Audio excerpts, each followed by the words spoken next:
चलिए हम लोग अब इंडस्ट्रीज ओवर कर चुके हैं। अब हम लोग देखेंगे manufacturing industries in India.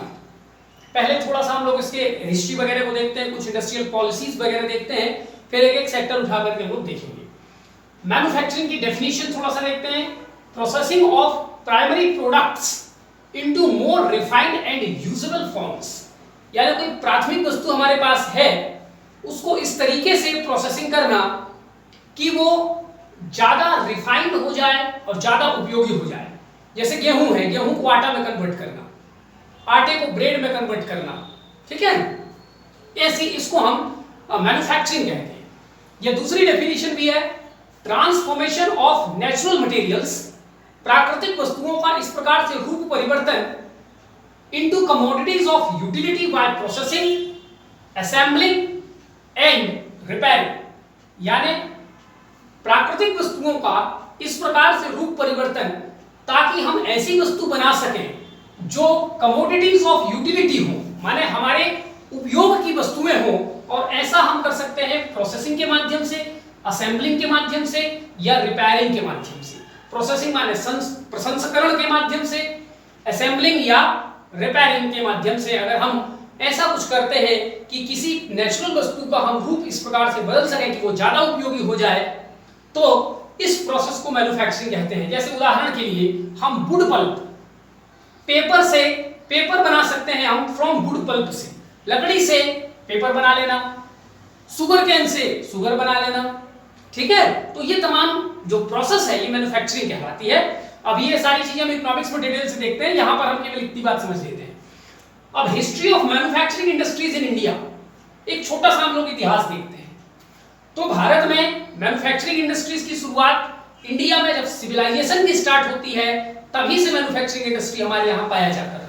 Bharat की पहली सभ्यता इंडस वैली सिविलाइजेशन जिस समय थी, उसी समय हमारे यहाँ व्हील बनाने की कला, पहिया बनाने की कला, जिसके माध्यम से जो कुम्हार का चाक होता है वो वाला पहिया, फिर उन्हीं पहियों का उपयोग बुलेट कार्ट बनाने में किया गया, हमारे घोड़ा गाड़ी, पोटरीज, विभिन्न प्रकार के जो है मिट्टी के बर्तन बनाए जाते थे, और टेक्सटाइल, खास करके कॉटन टेक्सटाइल जो है उस समय काफी विकसित अवस्था में पाया जाता था। और कॉटन का उपयोग करने वाला दुनिया की पहली सभ्यता सिंधु घाटी सभ्यता, इतिहास में हम और चीजों को समझेंगे। इसके बाद में मौर्यन और गुप्ता पीरियड में भी डिफेंस इक्विपमेंट, विभिन्न प्रकार के भाले, तीर तलवार, ठीक है, तो ये सब बनाने के लिए भी एक जो है मेटलर्जी इंडस्ट्री की जरूरत पड़ती थी। टेक्सटाइल, इस समय तक मौर्यन और गुप्ता काल में कॉटन के अलावा सिल्क टेक्सटाइल का भी विकास हो चुका था। आइवरी माने हाथी दांत और उससे विभिन्न प्रकार के बनने वाली जो चीजें हैं, मेटलर्जी माने धातुकर्म, विभिन्न प्रकार के तो धातुओं को मिलाकर के जो है पीतल, कांसा, ठीक है, जर्मन सिल्वर, इस टाइप की चीजों को बनाने लगना मेटलर्जी कहलाता है, ठीक है। और इसी समय गुप्ता काल में जो लौह स्तंभ मोहरौली में लगाया गया है वो इतना रस्ट प्रूफ है कि उसकी जो प्रशंसा है पूरे भारत, पूरी दुनिया में जो है वो होती है। तो इस प्रकार की उत्तम क्वालिटी की मेटलर्जी इंडस्ट्री हमारे यहाँ डेवलप थी।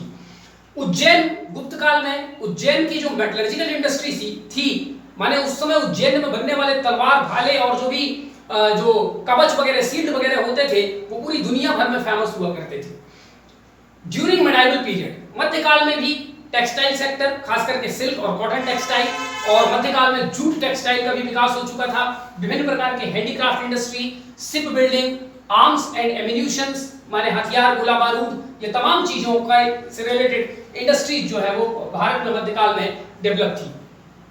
Modern industries started during British period. सीधी बात है, भारत में जो आधुनिक जिसको कहा जाता है, अब ये अलग बात है कि हम आधुनिक क्यों कहते हैं, पर मान लीजिए आधुनिक जो हमारी इंडस्ट्री थी उसका विकास ब्रिटिश काल से जो है वो शुरू हुआ।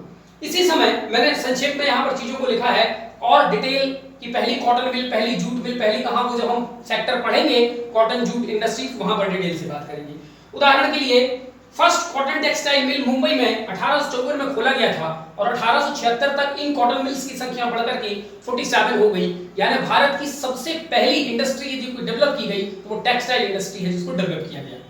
इसके बाद में first jute mill Rishra, Calcutta के पास एक जगह है रिसरा, वहां पर स्थापित किया गया 1855 में।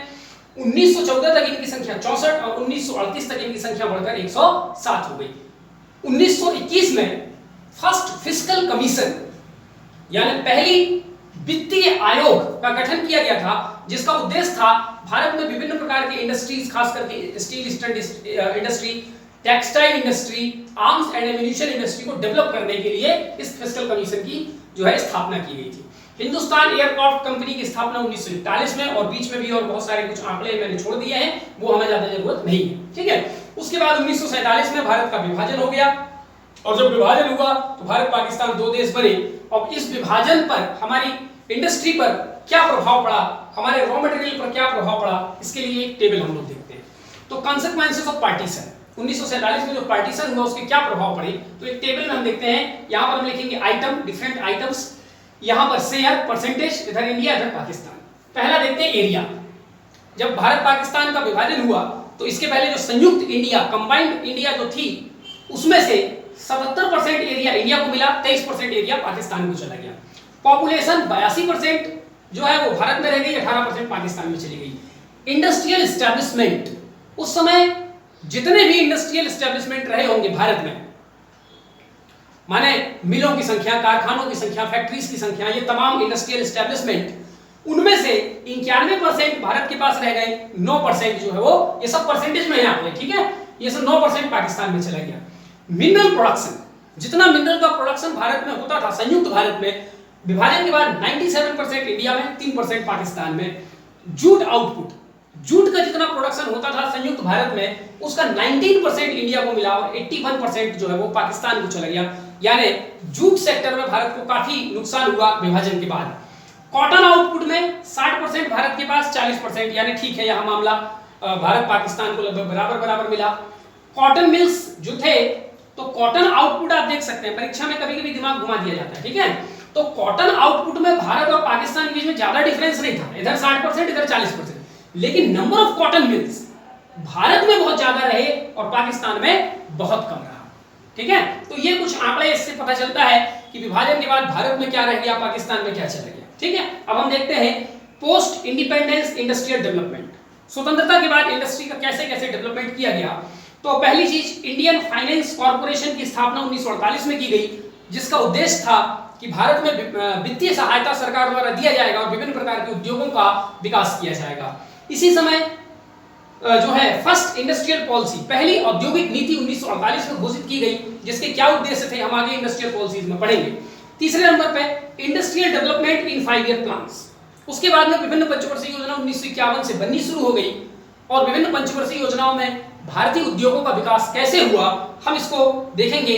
First 5 year plan, second 5 year plan और आगे 12 पंचवर्षीय योजनाओं तक क्रोनोलॉजिकली एक संक्षिप्त रूप में हम लोग इस चीज को समझेंगे। तो पहले देखते हैं फर्स्ट 5 ईयर प्लान। पहली पंचवर्षीय योजना 1951 से 56 तक रही, 1951 टू 1956।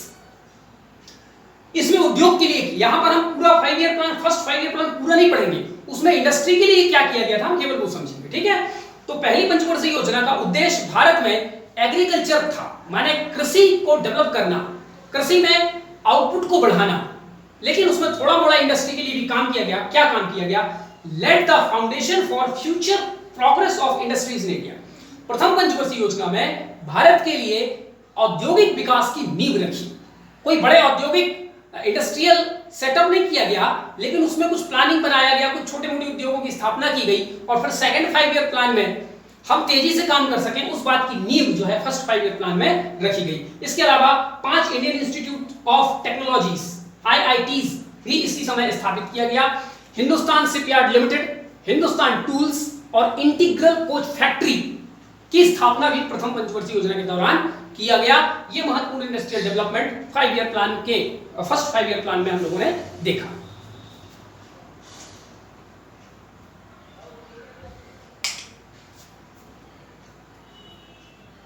अब हम देखते हैं सेकंड 5 ईयर प्लान में क्या किया गया।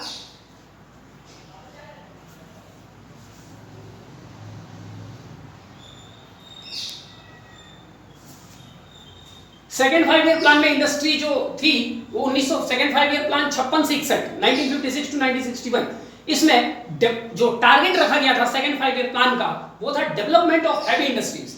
यानी पूरे सेकंड 5 ईयर प्लान में इंडस्ट्री के ग्रोथ पर, इंडस्ट्री के डेवलपमेंट पर सबसे ज्यादा फोकस किया गया, ठीक वैसे ही जैसे फर्स्ट 5 ईयर प्लान में एग्रीकल्चर पर सबसे ज्यादा फोकस किया गया।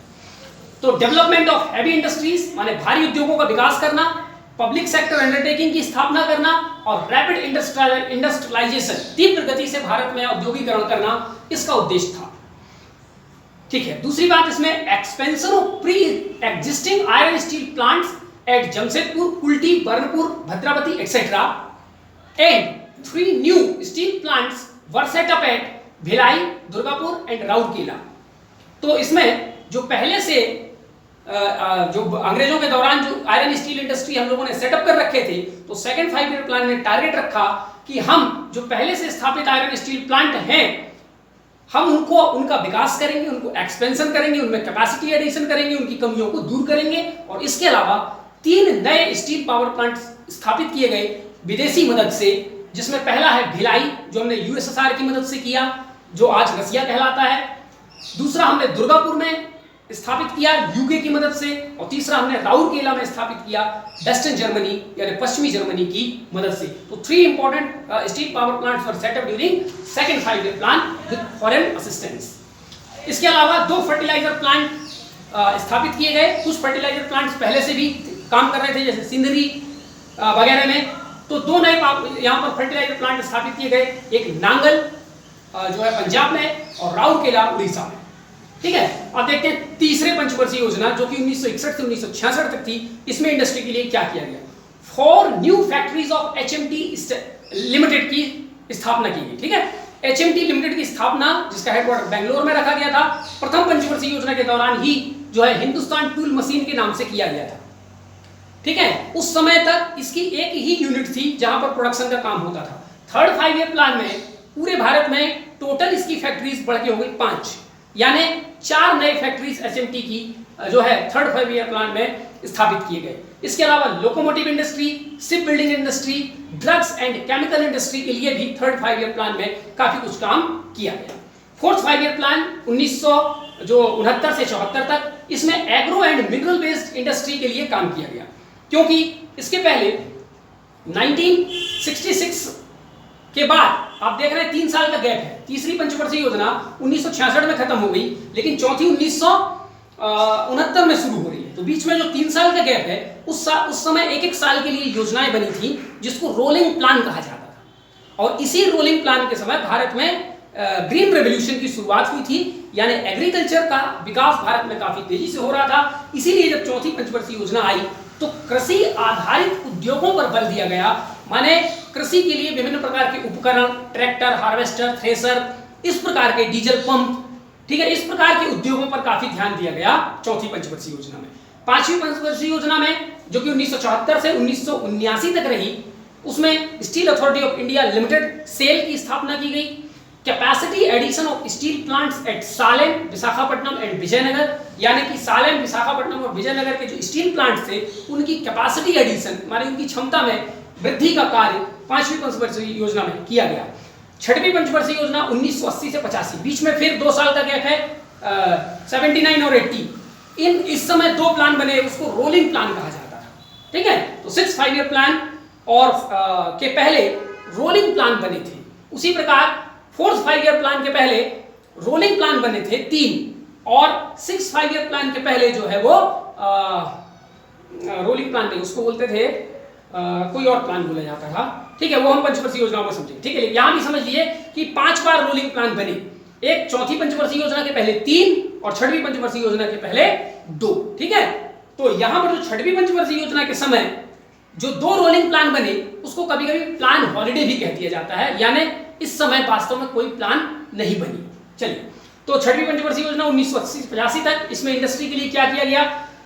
छठवीं पंचवर्षीय योजना से second phase of industrialisation in India माना जाता है, माने भारत में औद्योगिकरण का दूसरा चरण।